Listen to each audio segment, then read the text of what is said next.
right, friends. Greg Kokel here for Stand to Reason, and thank you for joining me on the show here.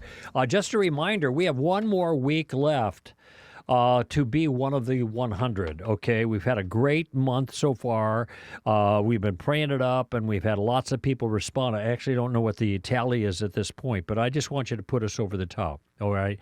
Our most favorite people, if that's a fair thing to say, who are part of our broader community are those who keep us as a community, keep us going financially, and that's our strategic partners who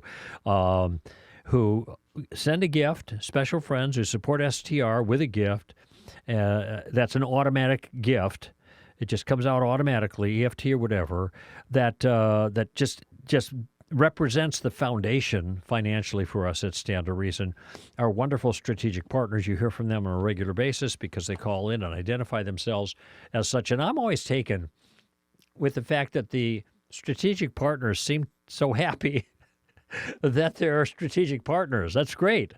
They're happy to be part of the community of Stand to Reason at that level. And, of course, Be One of the 100 is our campaign every August to recruit another 100 strategic partners for STR. So like I said, we're almost we're at the last week of that, and my encouragement is for you to consider that. No, my encouragement is for you to be one. Don't just think about it. Be one of the 100, okay? And you can start at 25. You can go up from there.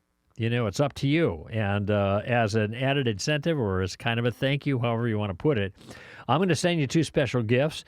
That will be the entire 22-23 reality conference made available to you via video on demand. That's the conference titled Seek and You Will Find. And also, we're going to send you a reality conference T-shirt as our way of saying thanks. So the minimum is $25 a month. All you have to do is go to str.org/partner. str.org/partner. If you have any questions or you want to talk to our special person on our team regarding this, Ocean Wilson, you can just call her direct, or you can text her, which is fine.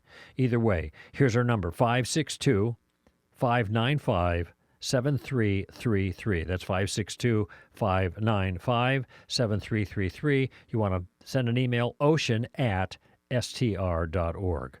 Ocean, OCEAN, @str.org. Now, you might be wondering, wait a minute, I see how that works over there. First name, str.org. That's how I get an email in.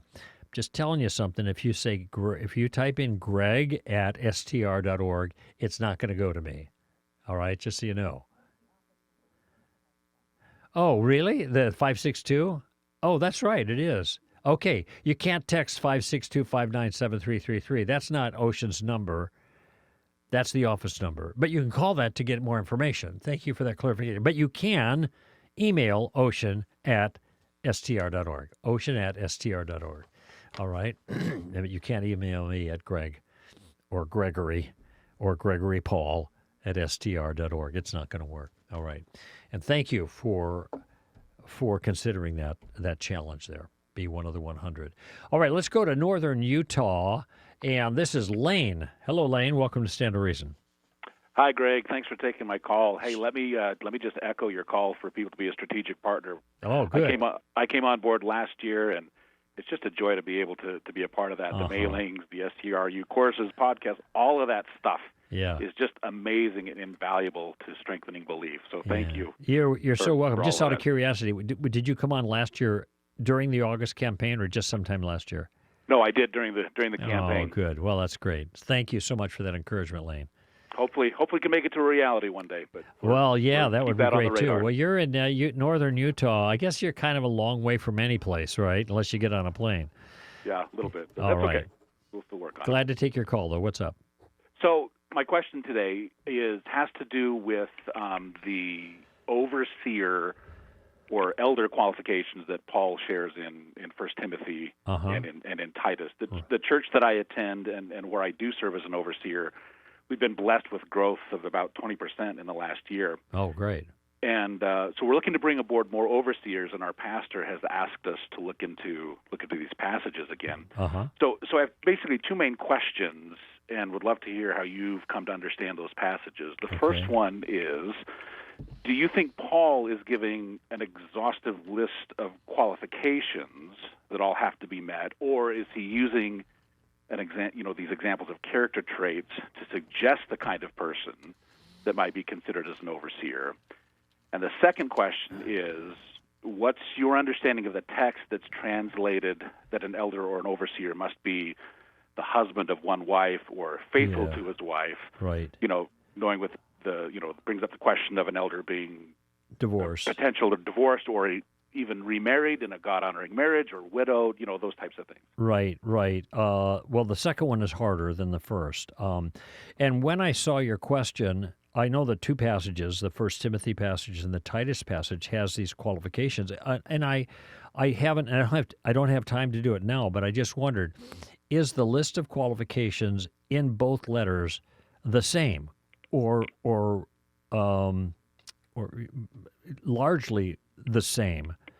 Or does one list have different qualifications? I'm looking at the Timothy passage, but go ahead. I've looked at, and I've got notes, and I have them right in front of me. It's really largely the same. Maybe a different a different word here or there, but the spirit of it to me seems like they're largely the same. Yeah. Okay. I suspect so. And so when you ask, is Paul's list of qualifications exhaustive? I guess that would mean, is it only this or this plus? Usually exhaustive means that. Or you might be saying, well, it doesn't have to have all of these. Just in general, if a guy's got kind of a good character, similar to the way the character that's outlined in the requirements is that good. So it looks like you're asking it both direction. Are there more, or can there be less as long as we're in the ballpark? Does that sound right to you? Well, yeah. I mean, for example, some of these qualifications to me seem, definitely character traits. Like being respectable or hospitable. Yeah, actually, all of them except one are character traits, as I read them. Yeah, and I guess some of those I think of as things that are, and I think you're right. Things that are maybe seen on the inside are things that come out on the outside. Drunkenness. Those types of things are right. Maybe a little bit more overt, but still part of the character. Right. Timothy says a good reputation outside the church. Titus doesn't say that, but. So here's my impulse on this one is I think we should take Paul at his word, all right? And it turns out that maybe there's an item or two that might be stated a little differently, but I don't think he's just saying in general, make sure that they have good character. He is actually outlining what good character looks like. And so you're going to, I think the safest way to go about it is to see these qualifications as qualifications. And if a person has half of them but not the other half, this creates a liability for their leadership. That's the way I would read it. Okay? And it's also ironic, too, when you think of the way the elders are chosen in many churches, there seems to be characteristically a disregard for these criteria, especially the criteria of their ability to teach. Now, they don't have to be gifted teachers, but the purpose of them being able to teach is to silence those who are in opposition on the kinds of things that are core teachings of the church. And this is what, it seemed to me every elder ought to be able to defend the Trinity and the deity of Christ, because this was the focus of the first couple centuries, 3 or 4 centuries of discussion, theological discussion in the church, controversies about the nature of God and the person of Christ. So, but I don't know that this is generally the case that people who are elders can do this kind of thing, but that strikes me as something that ought to be part of the foundation. So I'm going to stick with, I feel safest just sticking with these, with just what he says. These are the qualifications. These are the requirements. And if there's a person who does not fulfill the requirements, well, then we're required not to enlist them. That's what it means to be a requirement, And I want to see how, here it is. Chapter 3, verse 2 in 1 Tim says, an overseer, which would be an elder, then must be, strong language, must be above reproach, the husband of one wife, temperate, prudent, respectable, hospitable, able to teach, not addicted to wine, etc., etc. And then it's the Titus passage that ties the ability to teach to silencing those who are speaking and teaching unsound doctrine, who must be silenced, I think, is the language he uses there. So, I'm going to stick with the text here. Now, I do think there's this ambiguity, and a lot of people have reflected on this, about a husband of one wife. And I guess my tendency is to think, well, there's two different ways of looking at this. Means that this man could not have been married to any other woman in his life than the one he's married to now. Now, people might say, what if the wife dies and he remarries? Well, actually, then he's not a husband of one wife. He's a husband of two wives. But the second marriage is legitimate before God, right? So that one might conclude from that as long as the second marriage is legitimate before God, then this isn't a liability. Okay, and if a person is divorced and remarried for appropriate reasons, then that shouldn't be held against him in terms of qualifications as an elder. Okay, and there's my line of thinking on that. Some suggest this just means he's not a polygamist. To be honest with you, I don't know how popular or how prominent polygamy was during that time in Gentile environs. I don't know that it was that. Maybe it was. I just don't know that much about it. So it could be referring to that. But if that's not really an issue during that time and in that demographic, well, there wasn't a lot of polygamy going on. Then maybe he wasn't talking about polygamy. Maybe he was talking about people who have multiple marriages that were inappropriate or according to God's standards. Yeah. So I'm not sure. I just haven't done a deep dive on that.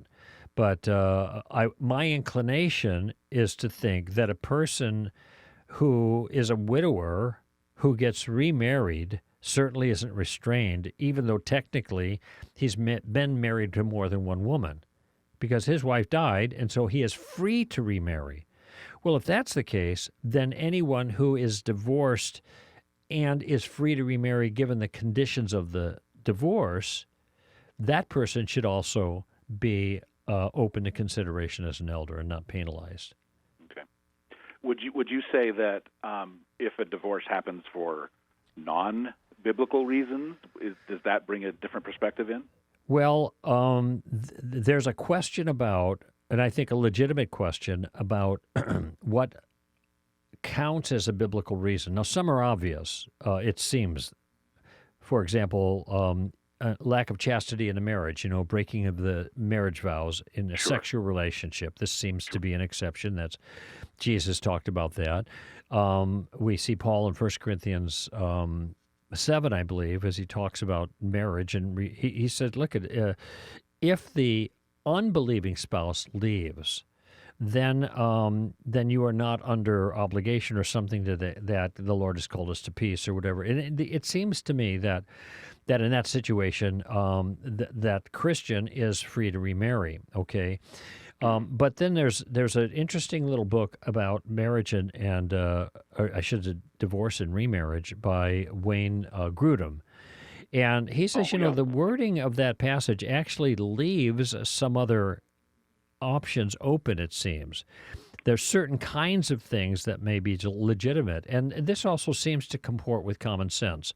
And also, if you're thinking in terms of a hierarchy of right and wrong, which I think is the biblical standard, sometimes you do something that would be wrong in one set of circumstances, but given a change in the circumstances, you're choosing that behavior because it turns out to be the greater good compared to another alternative, okay? And so that's like lying's wrong in principle, in general, but there's sometimes when lying is going to be the right thing to do because not lying, like Rahab the harlot, is going to create a greater harm. Now, it seems to me that way of thinking could apply to marriage too. So if you have a woman who's, for example, in an abusive, a physically abusive relationship in which she is faced with bodily harm and her children are faced with bodily harm, it is a better thing to divorce the man to protect the children and the wife from the bodily harm that he represents to her. Okay? And now some might disagree. They might not think that's the greater good. But I'm just saying in principle, that might represent a circumstance where the divorce is legitimate, even though it's not on the list, so to speak. But in virtue of the biblical or the moral hierarchy, it becomes an acceptable reason, a morally acceptable reason to terminate the relationship. And so if it's morally acceptable, then that means the person should be free to remarry. And Wayne Grudem goes into more detail about that kind of thing, but I think that's a trickier question to answer. I have a suspicion that maybe the majority of divorces that Christians experience are not legitimate. They are not divorces that are for irreconcilable differences. Well, okay. I get how there can be irreconcilable differences, but I don't know that is a legitimate justification before God to liquidate the relationship. So yeah. I think it's this is a difficult one, but it's better to err on the side of being conservative. Notice when Jesus gave the conditions under which divorce was acceptable, the disciples said, like, OMG, right? Man, are you kidding me? If that's the demand, it's better not even to marry. Yeah. Who should get married, right? Yeah, right. So if our view doesn't seem about divorce and remarriage doesn't seem that severe, then we probably don't have the same view that Jesus had. Yeah, that makes sense. One way of looking at it. All right? Yeah, well, and I appreciate that, and I appreciate you bringing attention to the idea of an elder should be somebody who can teach. That, as I've been going over this the last time, that one has really stuck out to me. Yeah. As being really important. And so by the way, the criteria there under teach, I think, changes at different times depending on the nature of the culture. So here you live in northern Utah, so you've got obviously a huge LDS influence there. Well, there are very particular things that LDS teach contrary to the truth of Scripture about the nature of God and the person of Jesus, salvation, everything. Strikes me in that environment that any elder for your church has got to have to be able to speak to those issues substantively, the differences there, because that's the climate, the religious climate that you find yourself in, and those are the kinds of spiritual lies that are going to be confronted by your local church community and need to be addressed. Now, somebody else who's not northern Utah, that might be a little different kind of thing. Maybe in New York City, we had a caller in the past who mentioned that there are a lot of progressive churches up in New York. Well, create a different challenge for classical Christianity. The authority of the Bible, for example. Why should we trust that? And God this, that, and the other thing, and Jesus isn't the only way, blah, blah, blah. So those are going to be the kinds of things I think that the local community is obliged to respond to, and of course the local leadership of that community better be up on. Yeah, well, that goes back to the end of the Titus passage, to rebuke those who contradict the sound doctrine. That's right. Exactly right. And the way they contradict is going to be different in different communities. So, makes sense. All right, Lane. I hope that helps, and I'm glad you're on the board there, leading the church. From what I can tell in our conversation. Well, it's an honor and it's a blessing, and we just want God's will to be done. Yes. Okay. Good. And thank you again for being a strategic partner. That's great. My pleasure. Thanks so much, buddy. Greg. Appreciate y'all. Sure. Thank you. Bye bye now. Bye bye. That was great. All right. Let's see. Looking at the clock, the tempest is. My dad used to say, "Tempest is fidgeting," which is like a play on Tempest Fugit, which is time flies. And okay, well, yes, Greg, Tempest is fidgeting. Get going. Okay, let's go to Dallas, Texas, and Taylor. Taylor, welcome to the show. Hey, thanks so much for taking my call. I really appreciate it. A big shout out to J. Warner Wallace for training me to you guys. From listening Cultivated Christianity is fantastic, and I love everything Stand to Reason stands for. So thank you. Oh, you're welcome. So I do have to give just a little bit of context so that you understand the question or what I'm asking. So I recently had moved here to Dallas, the bigger city. You know, there's a lot of bigger churches. The Bible Belt, it's the mega church epicenter, right? And I've actually found it more difficult to serve and volunteer in the church than I did when I was in a really small town. Wait, say it again. Yeah, there's a little staticky going on here. You said it's more difficult to do what?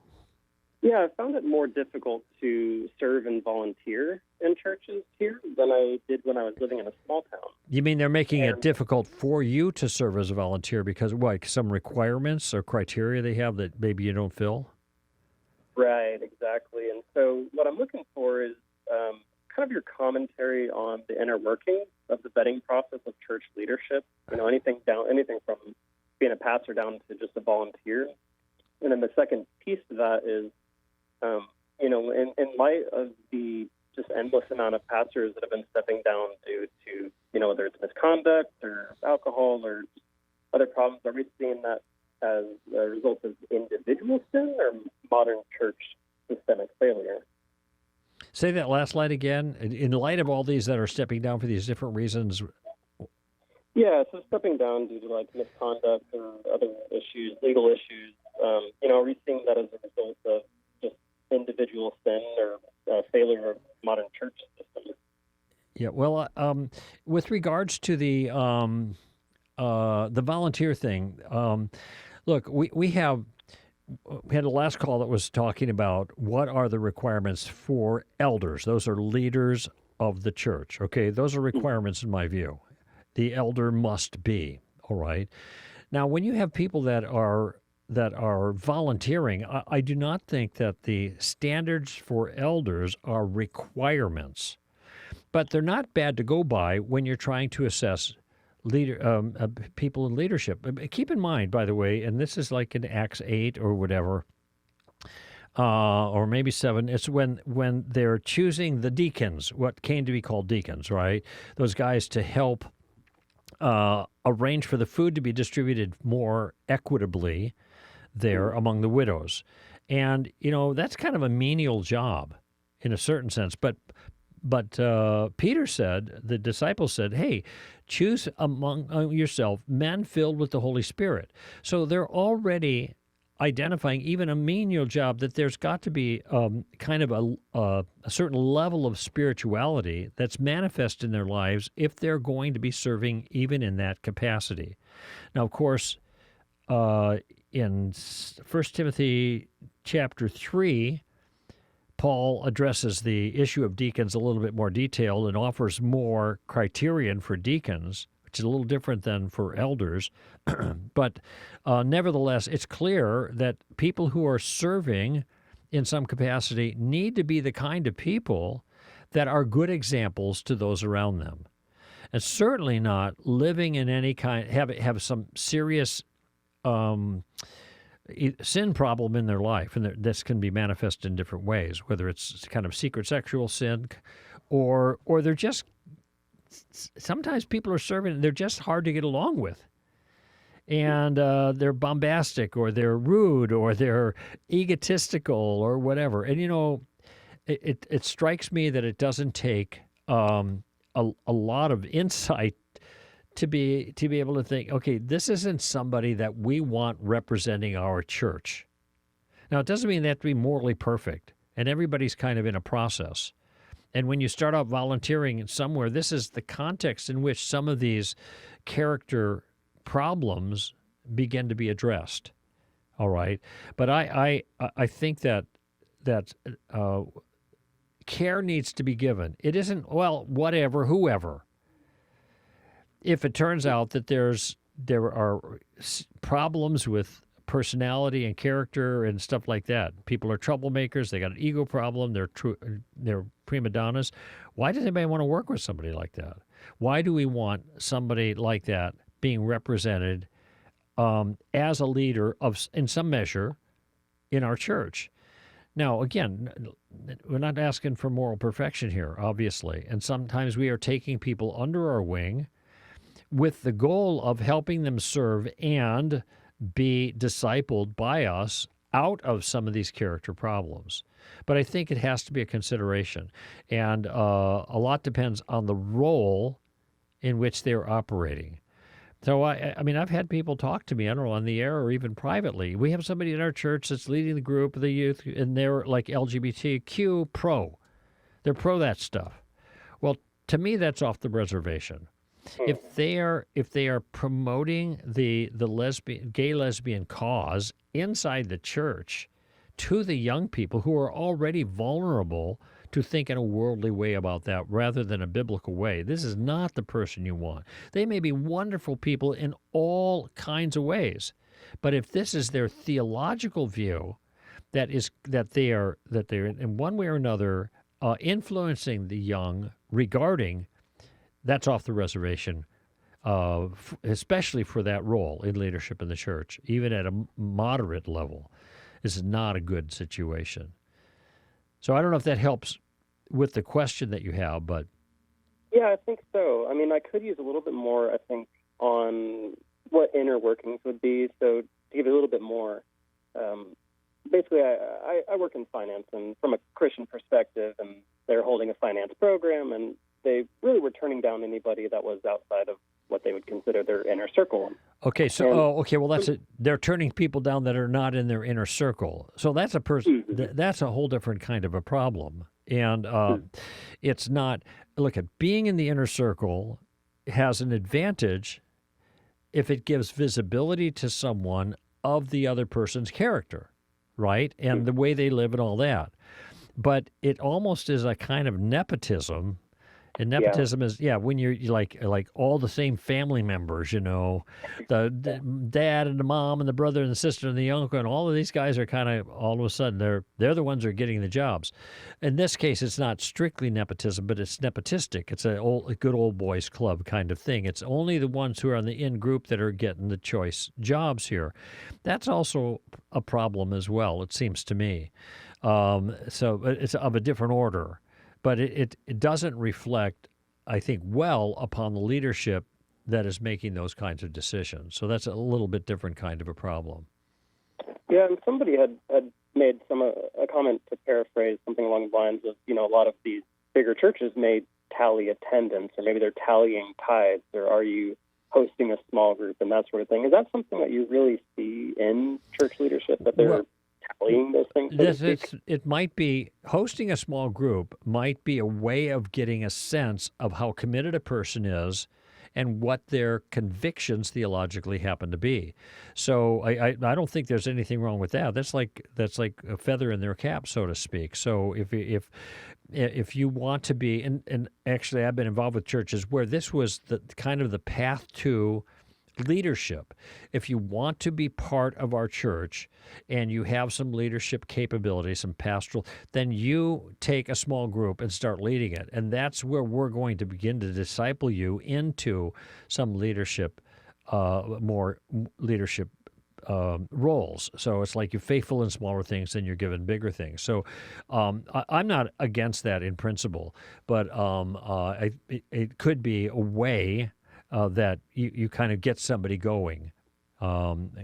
So that I think that'll work. Listen, I got to run. I got to take a break here, and Thanks so much. Okay, yeah, no worries, Taylor. Thanks for the call, and let's take a quick break here, and then we'll get to Anthony in North Dakota. Greg Kokel here for Stand to Reason.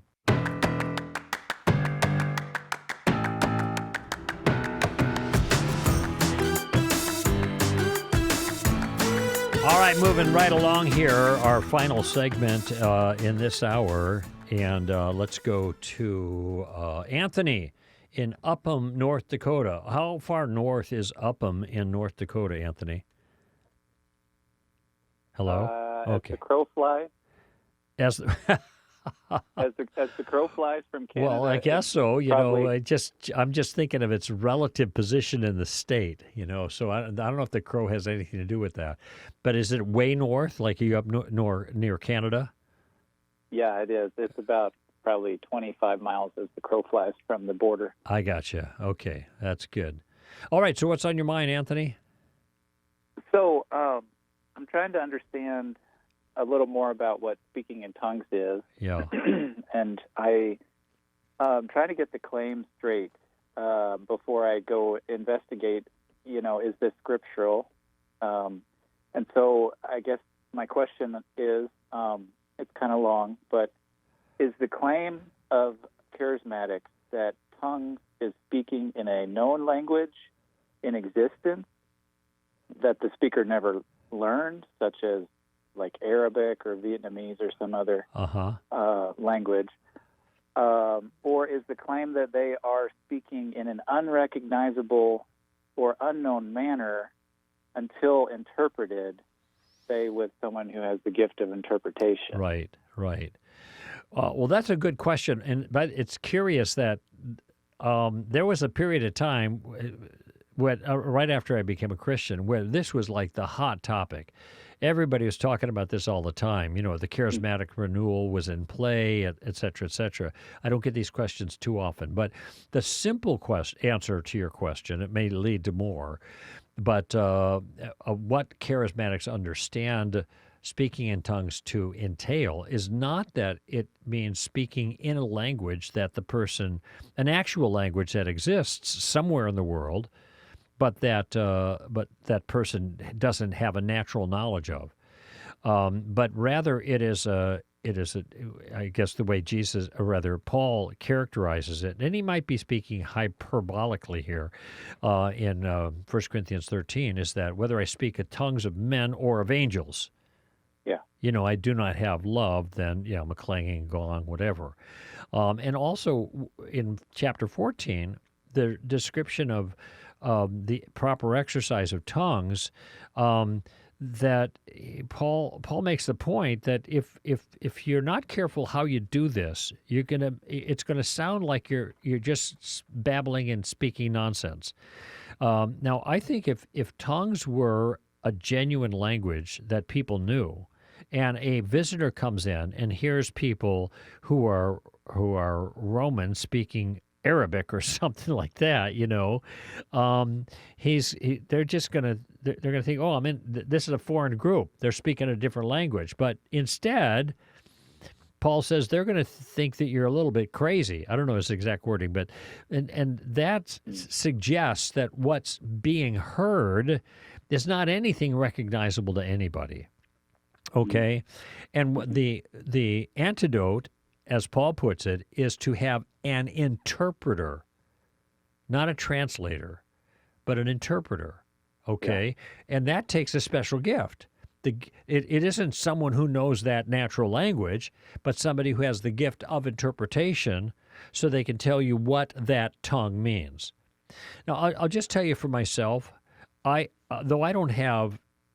I don't have a horse in this race so much that, our tongues for today or not. I have never been convinced by a biblical argument that tongues have ceased forever and there's no tongue today, the kind that Paul was talking about in 1 Corinthians 12 and 14, that is legitimate. I don't see a biblical case for that, but I can't make sense out of most of this stuff. To be honest with you, I don't. I can tell you what the text says. The tongue should be one or two speak in a tongue, and then there's an interpreter, so that everyone can be edified. Well, that's pretty straightforward and ignored, as it seems to me, by lots of charismatics in churches where people are just making a lot of noise with their personal tongue language. Okay, I think that's a violation of what Paul says, and it's an obvious violation. Okay, Paul says, look at it, unless you speak with the mouth words that are clear, then how will it be known what is said? And presumably, the tongue is given as an act of revelation for the body. And the word then translated, or interpreted rather, is something that edifies the body. Okay, got it.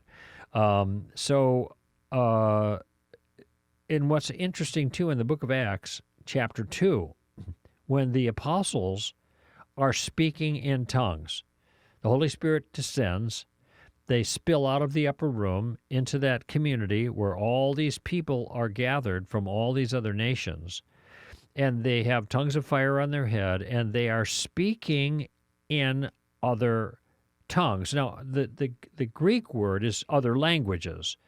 It's translated tongues. I don't know why, but it just means other languages. But it's interesting the way the experience of people hearing those languages is characterized in the text. It says they were all hearing them in their own language. So now the question becomes, in that situation, was that a miracle of speaking or was it a miracle of hearing? Because the number of people that, the kinds of people that were characterized as part of the larger group was actually quite large. All kinds of people from all these different cultures that are hearing the apostles. I don't have the number in front of me, but I just remember, hey, this is more than 12. And so, there's actually more than 12 in the upper room, but it does raise the question whether it's a miracle of speaking, that is, the tongue that is recognizable to the person who knows that language and he hears in his, and so therefore he's hearing in his, or is it a miracle of the hearing that they are hearing in their own language, and so therefore one person speaking that tongue would be heard differently by 3 or 4 or 5 other people whose native language was different. That's a different kind of miracle, and I don't know how to resolve that. It's that's an open question as far as I'm concerned. But I think there's been a lot of abuse of this in recent times, a lot of confusion about it, and to me it's a bit of a, maybe this sounds sacrilegious, but it's kind of a tempest in a teapot. I don't know what difference all of this makes. I have been actually the first 25 years of my life as a Christian, I was in a charismatic church. It wasn't like a classic, like Assemblies of God, Pentecostal kind of church, but it was a church open to gifts, and people spoke in tongues. Occasionally you'd hear an interpretation, sometimes a prophetic word. But even in all those environments that I've ever been in Pentecostal environments, I've never had a conviction that I heard the real thing. Whether it was a prophecy, thus saith the Lord, or whether it was a tongue, and even when the tongues were interpreted, which almost never happened, I never had a confidence that this is God's word to us in this moment. So maybe that's my flaw, not the others, but I'm just saying.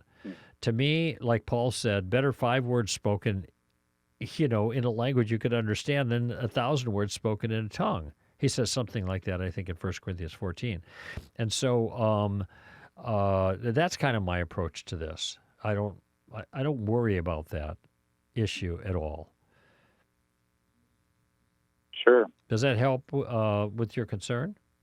Yeah, that does help, especially speaking from your experience there in charismatic church for that time.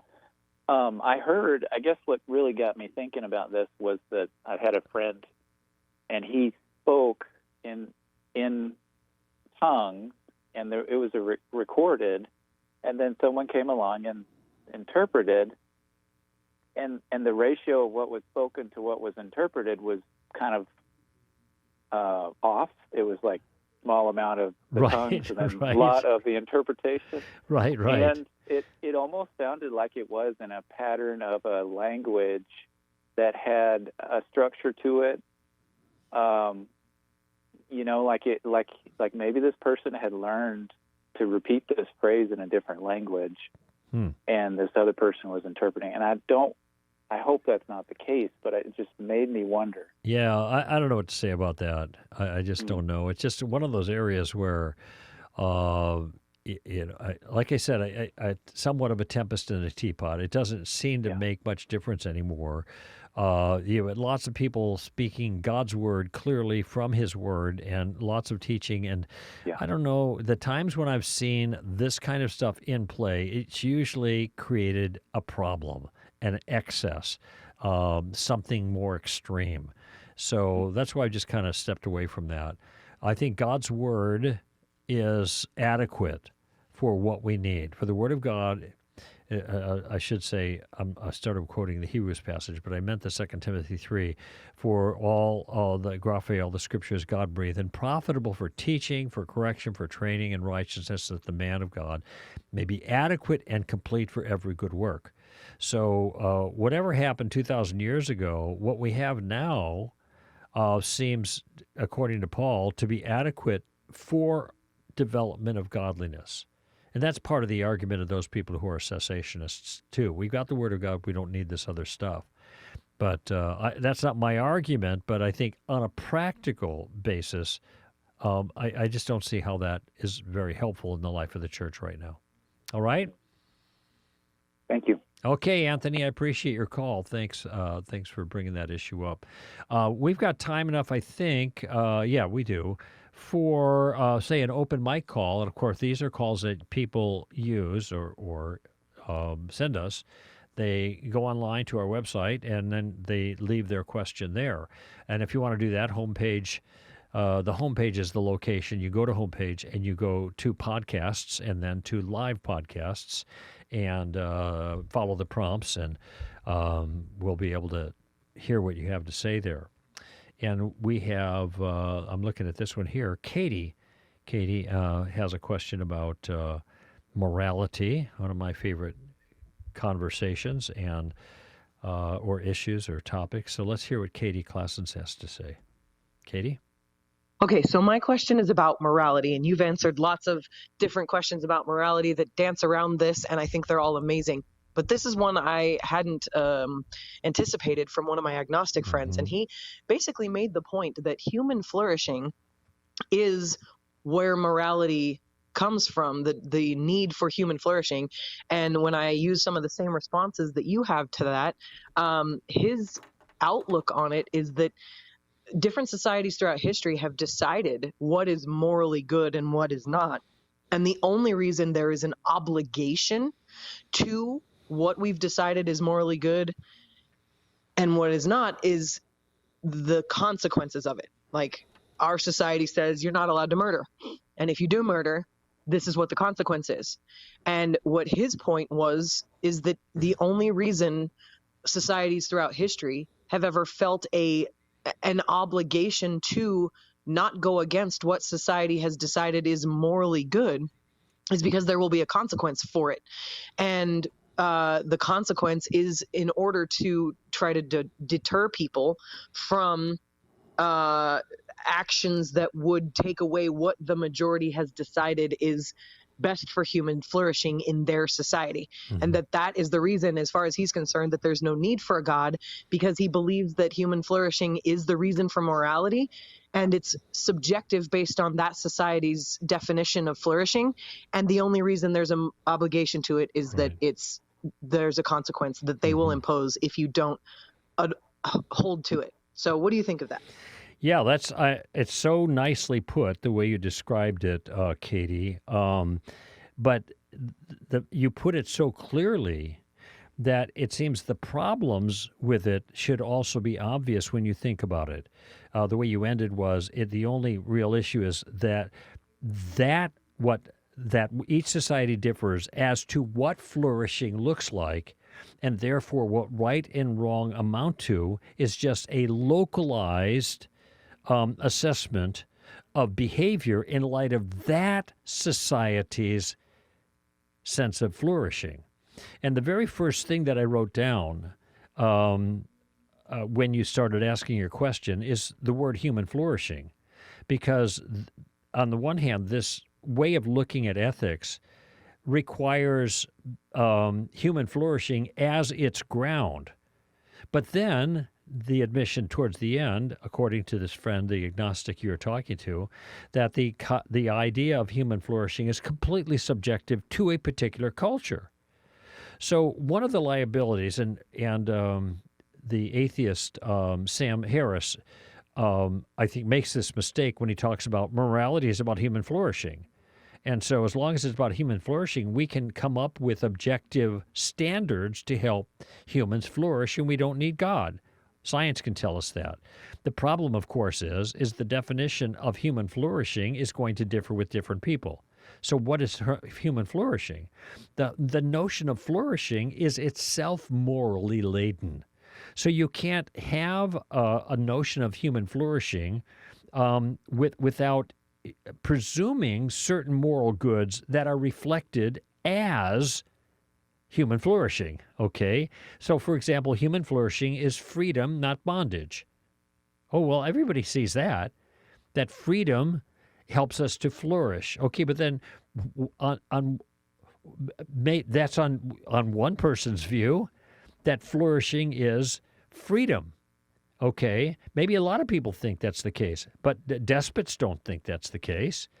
In fact, Hitler didn't think that was the case either. He thought that the best thing for society was not democracy and freedom, but totalitarianism. I mean, this is thick in his own philosophy. Whether you read Mein Kampf or look at the way that he processed his leadership and his ideas after 1933 when he became chancellor, all the way to the end, okay? He had an understanding about how the Volk, the German people, should flourish. And they were not flourishing with Jews in their community. The Jews were a problem. And so were a whole lot of other people. Let's get rid of the Jews, he said, so that we can flourish. Okay? Part of the reason for the expansion of Germany was the notion of Lebensraum. And Lebensraum is, and maybe my German's not that great, but the point is living space. They were locked in by all these countries all around them, and they needed breathing room. They wanted to take over. And so they annexed the Sudetenland, and then they took Austria, then Czechoslovakia, and then eventually invaded Poland. And they're after the Ukraine and all the bread and all the wheat and all that stuff. They needed all of these things so that they could spread their wings and flourish. Now, of course, you can see where I'm going here. If ethics are reduced to whatever one culture thinks would be flourishing for them, then what are the grounds on which you can object to the Third Reich? And, some people don't like when you use Hitler or the Third Reich or the Nazis or something as a counterexample to a point. Why not? It's totally applicable here. If this is how the moral project is best explained, and just to back off for a moment, these kinds of explanations are meant to help us understand why people go through what Francis Schaeffer called moral motions. Why do they do things they call good and bad? What does that project look like? And so you go to take a philosophy class in morality, what you're going to get is not a class that's going to teach you about what the good is. It's going to be a class that teaches you about what people mean, the various things that people mean when they say something is good or bad. And this is one of those views. It's called conventionalism. I wrote about this extensively in a book that Frank Beckwith and I wrote together called Relativism, Feet Firmly Planted in Midair. And that's 26 years ago now that we wrote the book, but it's still very applicable for things now. And in fact, this very issue is one I addressed in my portion of that book, okay? And the problem, of course, is the difficulty of, if this is the right way to understand what people mean when they talk about right and wrong, that all they're doing is talking about what their particular society has determined would allow their society to flourish, and if you don't go along with that, then you'll be punished. Well, that's a possibility, but it creates some counterintuitive circumstances, and one I just raised to you, and that is that Hitler was he was functioning perfectly according to the system. Our Volk, our people, our nation, Deutschland über alles, Germany overall, this is the goal of the Third Reich, that we flourish, and we flourish best by getting rid of a whole bunch of people, millions of them, and by enslaving millions more and taking their land, because now we can flourish, because human flourishing is for humans. And who's the human that deserves to flourish? Well, that's a matter of debate as well. According to the Third Reich, Jews were not humans that deserved to flourish. And there was a whole bunch of other people, too. Slavs, the Slavic people, gypsies, homosexuals, a whole bunch of other people are on that list of undesirables, of Lebensunwertes Leben. That is, lives unworthy of lives. This is what you have to give the nod to if you buy this point of view. And, of course, that's the problem, because that's wildly counterintuitive. And by the way, and if this is the accurate description of the way the moral project works, then the trials at Nuremberg were illicit, and the defense that the Germans offered at the Nuremberg trials was adequate. We were following orders. We were doing what our culture told us to do, which is exactly what the agnostic seems to be affirming here. Now, if the agnostic, your friend Katie, is not affirming that, then I don't know what he's affirming, or maybe she. I don't know what that person is affirming, because that sounded to me, the way you described it very clearly, to what they were affirming, that every culture gets to determine for itself what human flourishing looks like in its culture, and then it punishes objectors and praises those who go along with it, and that's it. Okay, well then there's no moral grounds upon which you can object to the Third Reich or to Pol Pot. And Pol Pot, this is the Chinese-backed communist in Kampuchea in 1975, finally took over, and on their understanding of flourishing was to get rid of the monetary system and to go back to a rice standard for monetary system. You don't have paper reals, is what they call them, but now it's all based on rice, and that was an ancient system, and so that's the way it's going to be. And it's an agrarian kind of revolution, communist revolution, the Khmer Rouge, the Red Khmer, and half of the population died in 4 years, either through starvation or execution. But that was their definition of flourishing, and they enforced their definition of flourishing. You see the problem, of course. The problem is there is no standard left above the culture's own standard by which you can judge the culture. There is no law above the law, as those who were adjudicating at Nuremberg said. We're here because there's a law above the law. Your law is human law. There is a law above that even human law is subjected to. And we know this intuitively. And this is why when people cringe when I talk about the Third Reich or made of Pol Pot and the Khmer Rouge, what about Stalin or Lenin or Mao? There's a whole bunch of them. There's all kinds of dictators who have dictated what the ethics should be for their country. And the people, in many cases, have gone along with them, saying that this is what's good for us. We agree with this. This is our ethic. Okay, and then who's to say? There it goes. Who's to say they're wrong? On this view, conventionalism, society says relativism.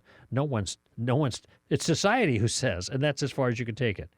So there's no basis upon which to judge any society who's fulfilling these requirements, defining their own concept of human flourishing and rewarding or punishing according to that concept. There's no basis on which you can critique them morally, because that's the end of the critique. The society just is the top dog, morally speaking.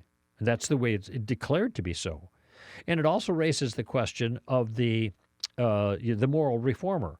So what about when we had slavery in this country? That was based on common consensus, based on the flourishing, especially of the South. The South was flourishing fine under slavery. Now, blacks weren't, but they were not human beings that deserved to flourish. They were agents that could be used as by valuable human beings, so that those agents, the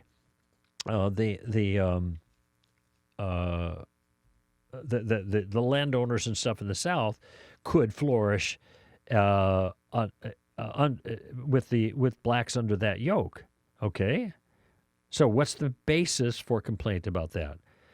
If you are somebody who's seeking to morally reform, to say that the status quo is wrong, then by definition you are the immoral one, because the status quo, what the people decide just is the standard for righteousness. Now, each of these things I develop in the book, relativism, feet firmly planted in midair, but I hope you can see, Katie and the rest of you, that this is, though it sounds good on the surface, when you look more closely at it, this just isn't going to work. It's wildly counterintuitive, morally speaking. There you go. Greg Kokel here for Stand to Reason. Give them heaven, friends. Bye-bye now.